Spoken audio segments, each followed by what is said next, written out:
جہیز کی مانگ پر عین وقت میں شادی کینسل، 50,000 روپے کے لیے بارات نہ آئی، دلہن رات بھر انتظار کرتی رہی۔ بہار کے ضلع مغربی چمپارن کے بیتیا میں ایک دل دہلا دینے والا واقعہ پیش آیا، جہاں 15 جون 2026 کو شبنم کی شادی طے تھی، مگر مبینہ طور پر 50,000 روپے اضافی جہیز نہ ملنے پر دلہا بارات لے کر دلہن کے گھر نہیں پہنچا۔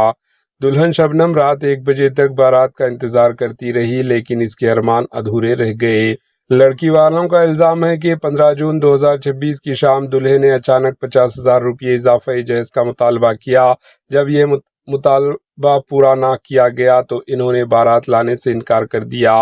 اس معاملے میں لڑکی کے گھر والوں نے دلہا اور اس کے رشتہ داروں کے خلاف FIR درج کروائی۔ یہ واقعہ یوگاپٹی PS لمٹ کے مچھر گاؤں بازار گاؤں کا ہے۔ شبنم کی شادی رودل پور گاؤں کے رہنے والے گلاب انصاری کے بیٹے ارمان انصاری کے ساتھ طے ہوئی تھی۔ شادی کے لیے کئی دنوں سے تیاریاں جاری تھیں۔ گھر کو سجایا گیا تھا، مہمانوں کے استقبال کے انتظامات مکمل تھے اور دعوت کے لیے گوشت بھی تیار کیا جا چکا تھا، جبکہ دلہن بھی مکمل طور پر تیار بیٹھی تھی۔ شبنم کے اہل خانہ کے مطابق 15 جون 2026 کی شام ارمان انصاری کے والد گلاب انصاری نے اچانک 50,000 روپے کا مطالبہ کیا۔ اس کے ساتھ ہی انہوں نے 200 باراتیوں کو لانے اور ان کے لیے بکرے کے گوشت کا خصوصی انتظام کرنے کی شرط بھی رکھی۔ گلاب انصاری نے یقین دلایا تھا کہ رات 9 بجے تک بارات پہنچ جائے گی۔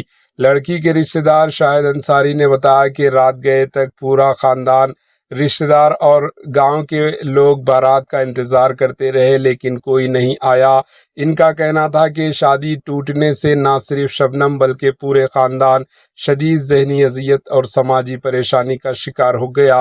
انہوں نے کہا کہ جس گھر میں شادی کی خوشیاں منائی جانی تھی، وہاں اچانک سناٹا چھا گیا۔ جہیز کی اضافی مانگ نے ان کی بیٹی کے تمام خواب چکنا چور کر دیے۔ واقعے کی اطلاع ملنے کے بعد یوگاپٹی PS پولیس مچھر گاؤں بازار پہنچی اور تحقیقات شروع کر دی۔ پولیس نے دونوں گروپوں سے معلومات حاصل کی۔ متاثرہ خاندان نے جہیز کا مطالبہ کر کے شادی توڑنے والوں کے خلاف سخت قانونی کارروائی کا مطالبہ کیا۔